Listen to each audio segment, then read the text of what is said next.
Appearance on Dion's Daily Dose does not imply endorsement from or by any candidate or guest. The views, thoughts, and opinions expressed by Dion Bergeron or Dion's Daily Dose are his own and do not represent the views, thoughts, and opinions of any guest. Material and information presented is for general information purposes only. The Dion's Daily Dose name in all forms and abbreviations are the property of its owners, and its use does not imply endorsement of or opposition to any specific organization, product, or service. If you'd like to support the show, please visit our Patreon at patreon.com/Dion's Daily Dose. Welcome, ladies and gentlemen, to Dion's Daily Dose Presents Face to Face with Dion and Shawn. I'm Dion. And I'm Shawn. Today we have maybe, at least a proposed peace treaty, right, between Israel and Hamas. At least that's what the White House is saying. Well, Resident Ice Cream allegedly has announced that Israel has offered a 3-part proposal to end the war. And he wants to end this war because it's bad for him politically. Yeah, it is really, really bad for optics for him. He wants it to go away. It says here, this is an article from NBC News, and it says, Biden announces Israel has offered a 3-part proposal to end the war in Gaza. The plan would start with 6 weeks of a complete ceasefire and the release of women and children being held hostage. This is by Rebecca Shabbat and Alexandra Marquez, Washington. Resident Ice Cream announced Friday that Israel has proposed a 3-part plan that would ultimately lead to a permanent ceasefire in the Gaza Strip, as well as the release of all hostages who have been held there for the last 8 months. Speaking from the White House, he said that the proposal comes after intensive diplomacy carried out by his team. He's going to he's going to try to take credit for it. The plan has been relayed to Hamas via Qatar, one of the main mediators in negotiations. Biden's announcement is notable as he and his administration have battled opposition from the far left wing of the Democratic Party, especially as the general election is in full swing. Oh, yeah. Yeah, the progressives are wholeheartedly against this war in its entirety. And obviously, Free Palestine, all the stuff that they, waving flags and the demonstrations. So the longer this war goes on, the worse President Ice Cream will. And he really needs Michigan in the Electoral College. Yes, he does. Yeah, without Michigan, yeah. People have demonstrated across the country, including students who set up encampments on college campuses last month. And members of the Biden administration have also quit their jobs in protest over U.S. policy toward Israel. Interesting.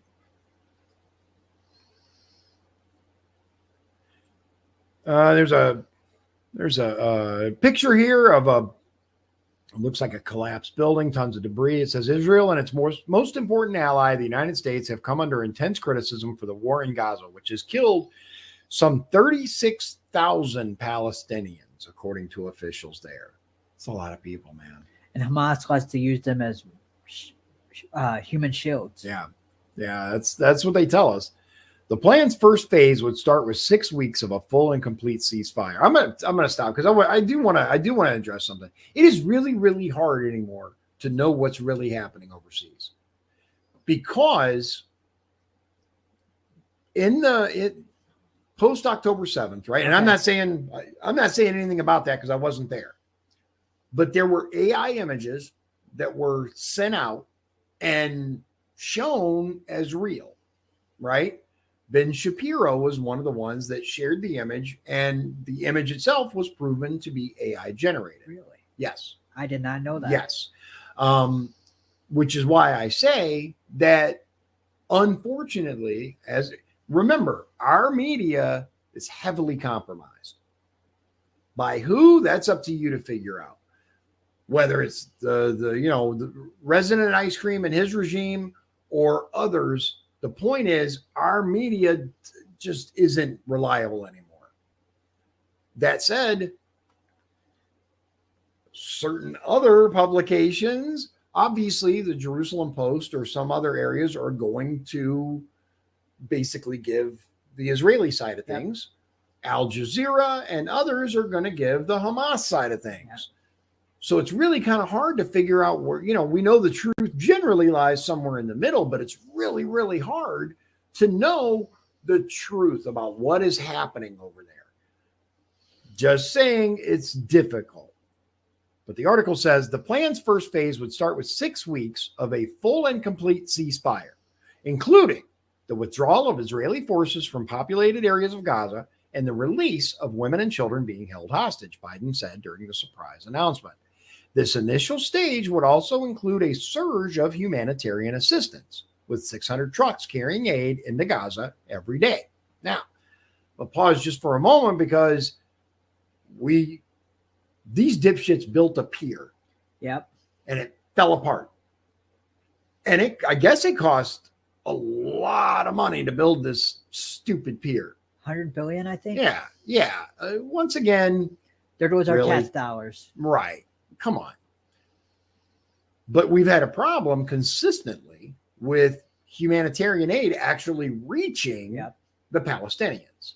There are billions and billions of dollars worth of aid that has been funneled to the people of Gaza, the Palestinians, right?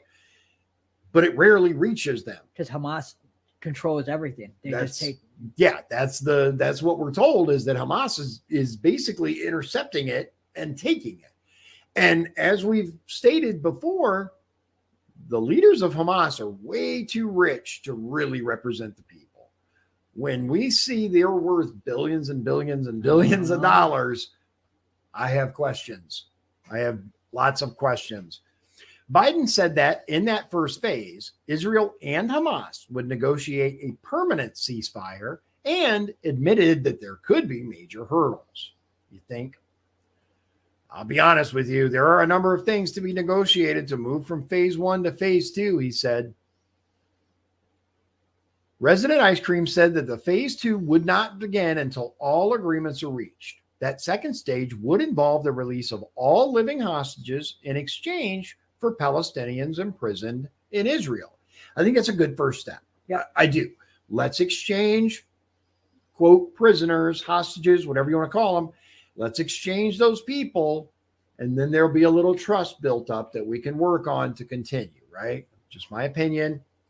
I'm not a diplomat.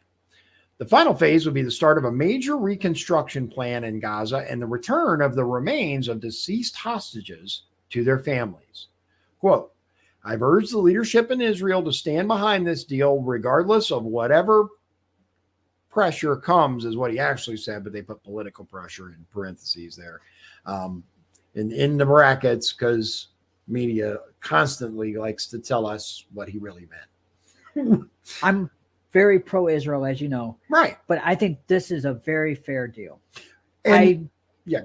Think Israel propose this, and Hamas would be smart to accept it, but I don't know if they will. Right. I'm gonna say this. I used to be very pro-Israel. Very pro-Israel. I was actually one of the people that believed they were the chosen people, and the Bible said this and the Bible said that, and stand with Israel and all of that. So I bought into every single piece of it. Watching not just this war, but other things, I've had slight changes of heart to the degree of, regardless of what the Bible says, and there's reason for me to believe that the story isn't 100% accurate on that. But regardless of what that says, should a foreign country have such influence on ours? And regardless of what country it is, whether it's Israel, whether it's the UK, whether it's Senegal, Morocco, doesn't matter. No foreign country should be able to control our politicians here. And unfortunately, we see those with dual citizenship. We see those who AIPAC is not registered as a foreign intelligence service or basically foreign money. It's not registered the proper way. As a matter of fact, that's something that JFK wanted to do, and he was unable to. Yeah, there's a lot. I think one of these days, maybe we should have an episode about, and I'll show you what I've learned. Okay. And then, you can discuss it because there are many people out there, especially conservatives, Christians, who believe that Israel can do no wrong. I'm not one of those that Israel can't do I anything know that, wrong, yeah. but I do see that they were attacked on October 7th, and they're just trying to defend themselves. Now, And they have done some good things. You don't hear about this in the war, but they have done some good things in this war too, where they've let kids come to Israel that were hurt because Okay. of what happened into their hospitals. It Right. was reported. So one of the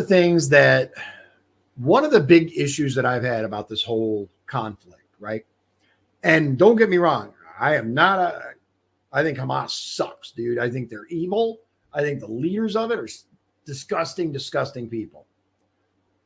That said, I have seen some responses by Israel to some of the things that have happened where they've told people, okay, everybody in this area, like for example, Rafah, I think it's called, right? Rafah. They sent everybody to Rafah and then they bombed the hell out of Rafah. And there are people defending these people. Yeah, I can't. Yeah, that's not okay. That's not okay. That's the kind of stuff that evil regimes do. There were riots in the streets demanding Netanyahu step down. Yep. Our media isn't covering seen that. that. Yeah. Fox did Minimal. a little bit. Yeah, Fox did a little bit. But there are lots of things like that lots of people can point to and go, stop defending Israel, for example. At the same time, Hamas has done some really disgusting things. So is there anybody who's in the right in this at all? It's hard to say. Civilians. Yeah. Civilians I just feel bad for the civilians. So do I, on both sides. On both sides. Absolutely. When you're just out, for example, enjoying a music festival, for example, and people in paragliders land and start killing people, you're damn right I'm going to have a response, right? But many, many times we're told this, and it's not entirely accurate about how things went down. So that's why I say it's really difficult here to know exactly what's happening. That's why I tend to be very careful when I talk about Israel, just because my beliefs aren't necessarily your beliefs, and there's already so much that people are arguing about and cutting off contact to family members because they think the Trump trial was a sham. Yeah. Whereas these people are like, well, our legal system worked. That we don't need to add this to another thing we can like choose to argue about or dismiss. But I do think that there are things that we are told that are not the whole truth. And there are also some things that happen on both sides that are maybe blown up to be worse or better than they actually are. One of my biggest questions about October 7th is we gave Israel tons and tons and tons of money for the Iron Dome technology. We did. And it never activated that day. And we continue to give them money. Yeah. Oh, yeah. And that's the other thing. We continue to send tons and tons of money to Israel. Back to the article. While Israeli officials did not comment on the specific terms outlined by Biden, a statement from Israeli Prime Minister Benjamin Netanyahu's office said he had authorized the government's negotiating team to, quote, present an outline that included the return of all our abductees and the elimination of Hamas's military and governmental capabilities, end quote. Well, then they just said right there they're not going to agree with the deal. Yeah. Because they want to get rid of the entirety of Hamas. Hamas isn't going to say yes to that. No. I don't see how they would ever say yes. That's just me, though. No, I don't think so. But moving on. Netanyahu who has repeatedly promised to not end the war until Hamas is destroyed, has come under intense pressure from the families of hostages, many of whom say he and the government are not working hard enough to gain the return of their loved ones. And that's a hard issue. Yeah, it is. I mean, if my family member was abducted, kidnapped, held hostage, whatever, I would want my government to do absolutely everything possible to retrieve them. And that's another issue, right? We know that they have hostages. We're told that they use human shields all the time, and they're just filling in tunnels, right? Israel is. They're just flooding tunnels and filling them in. That's a bad idea. We don't know whether the hostages are down there. We don't know if there are civilians down there being used as, quote, human shields. So that's what I mean. There are things that are being done that I'm like, that one, yeah. I mean, it's just an example, but anyway, Hamas released a statement saying that the group, quote, views positively what was included in Resident Ice Cream's speech today. Hamas also said that it would only deal with proposals if they were based on a permanent ceasefire and complete Israeli withdrawal from Gaza, among other stipulations. I think that's going to be a tough sell. That will be. So we're talking about Israel saying, okay, we want Hamas dismantled, because military and diplomatic, right? That's what it said. Yeah.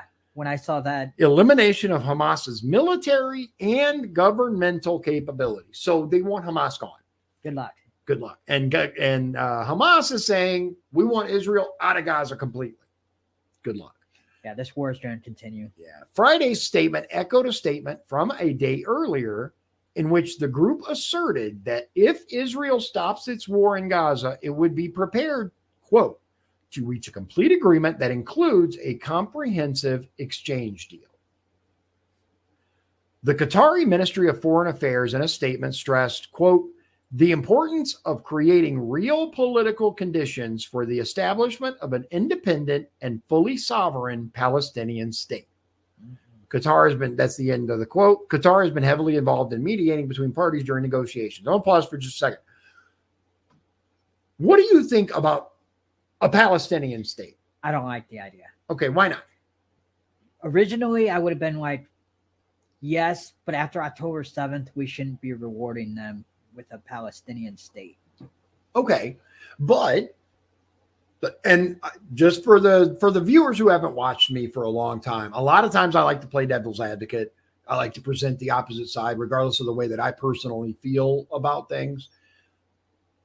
In this case, it's just a question. So up to October 7th, right? So the foundation of Israel was in 1947, I think, right? 49, I think. 49. Okay. It was in the 40s. I don't remember exactly 40s. When. But in the 40s, Israel was established, and it was established in what was then Palestine. Basically, the countries got together, the big bully countries, the UK, the US, Russia, several other big name countries, right? The UN, which used to be the League of Nations, got together and said, okay, we're going to give these people a state, these people being the Jewish people. We're going to give them a country they can call their own. You know, did you know one of the considerations was actually Madagascar? I've heard that. Yeah. I didn't know if it was I didn't know the name, but I knew that there was other places that they were. Yeah, there were other places that were considered. And one of the places was in Alaska, if I remember. Yeah, right. Alaska was one as well. Yeah. They decided on modern day Israel, and they gave them that land, right? So one of the arguments is, who are they to give a sovereign country to someone else? But it was many years ago. It was established, and the Palestinian people were moved out. Now, if you look at the growth of Israel over the years, it has consistently expanded. Go ahead. It's because of the war, though. they had multiple wars, and in those wars, they lost territory. The Palestinians. Now, again, devil's advocate, what were they supposed to do? You have what in your mind is a foreign invader on your shores, and consistently, I've seen, put it this way, I don't know if you've seen it, but I've seen video of Israeli people, aka Jews, going to Palestinians and taking their homes. Have you seen these? I have not. Okay. But also, they gave some of that land back in like 2007. Okay. It's a deep and very nuanced conflict. And what they got for giving that land back was being attacked still. Okay. Part of the deal was that they weren't going to bother Israel anymore. Right. Again, Hamas sucks, dude. I can agree with that. Hamas sucks. But consistently, we've seen the Palestinian civilians pay for the conflict. And it's a very long and nuanced conflict that I think deserves its own kind of breakdown. Yeah, I feel sorry for the Palestinian people who have to live under Hamas. Right. And you know what? One of the things that I think is interesting is people are like, well, why did they elect Hamas as their government? Right.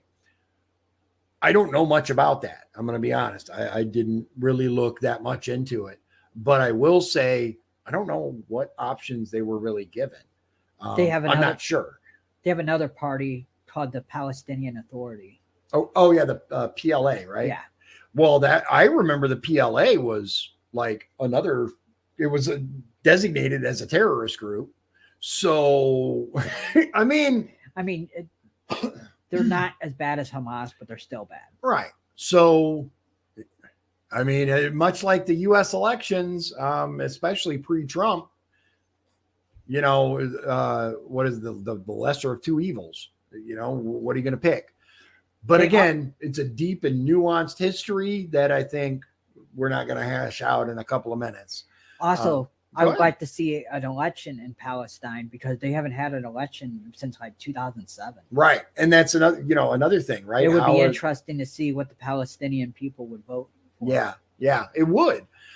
So moving the back to the article. In a statement released after Biden's announcement, former President Barack Obama praised the outlying plan, writing that a ceasefire would, quote, save lives and, quote, lay the foundation for what will be a long and difficult road to a future in which Israel is secure and at peace with its neighbors, and Palestinians finally have the security, freedom, and self-determination that they have sought for so long, end quote.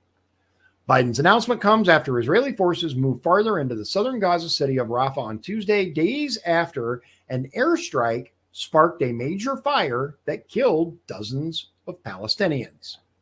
Again, you're right, though, that they did tell them all to go to Rafah, and then now they're doing this. And now, and now they're killing people in Rafah. This is not to derail, but this is one of the reasons why I have such a problem with any foreign country, but we're talking about this one specifically, having such an outsized influence on our government. They are obviously not the paragons of compassion and decency that should be giving orders or at least guiding the policy of the United States of America. Article, Biden has grown increasingly frustrated with Netanyahu in recent months, though the U.S. successfully defended its ally in April against Iran's drone and missile attack on Israel. In March, Biden warned Netanyahu against Israel launching a military assault in Rafah, with National Security Advisor Jake Sullivan saying after the two leaders spoke that it, quote, would be a mistake. And in early May, the U.S. stopped a large shipment of offensive weapons to Israel. Despite what seemed to be Biden's red line, the White House said earlier this week that Israel had not crossed it.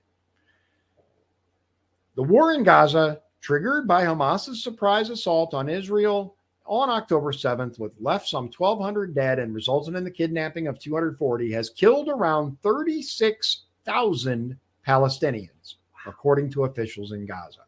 That's a lot of people. And that's Yeah. not a very big territory either. No, Gaza's relatively small. So, and I'll say this. Okay.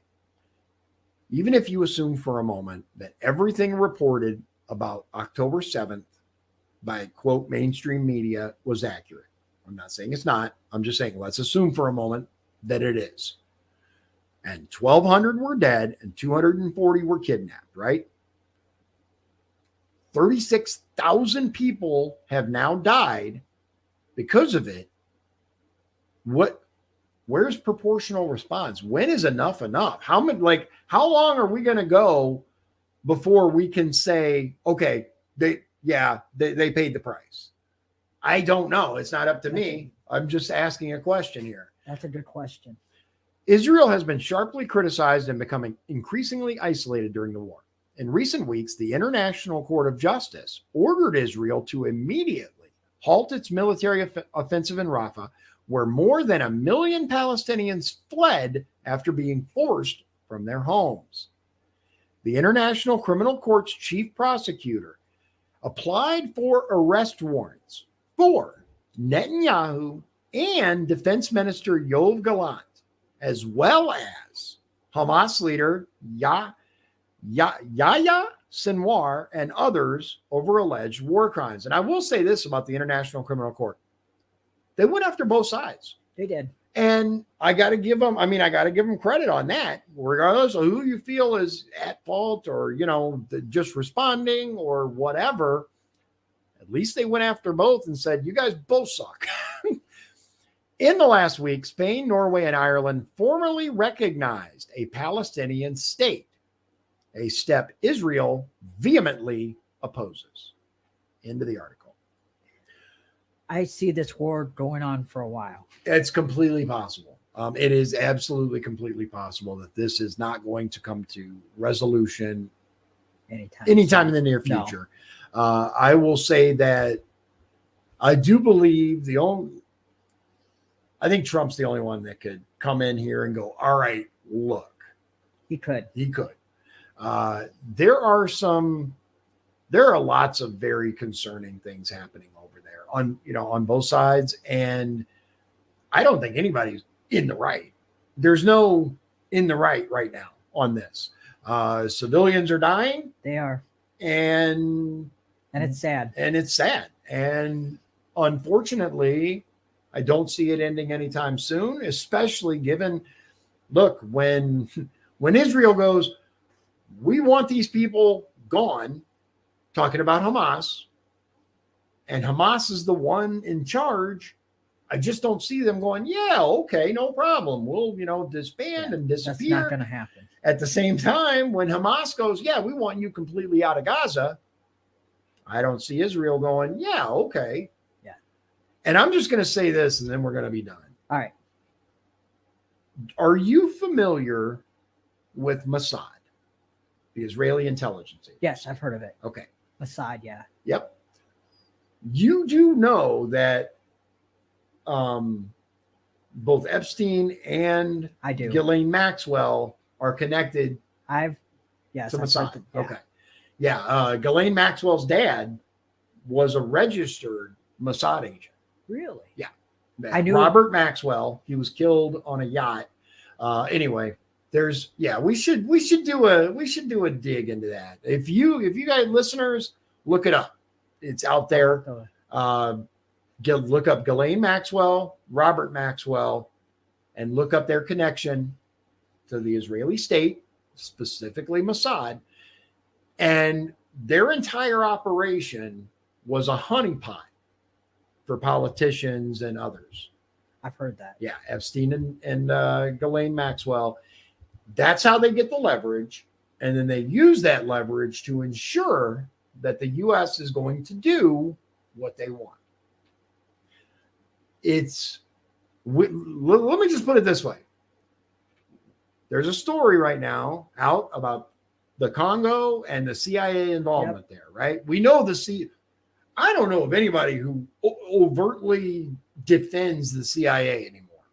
When I was a kid, I loved the CIA. Uh-huh. Like, I was like, yeah, I want to be a CIA agent, right? You tried to be a CIA I agent. tried, yeah.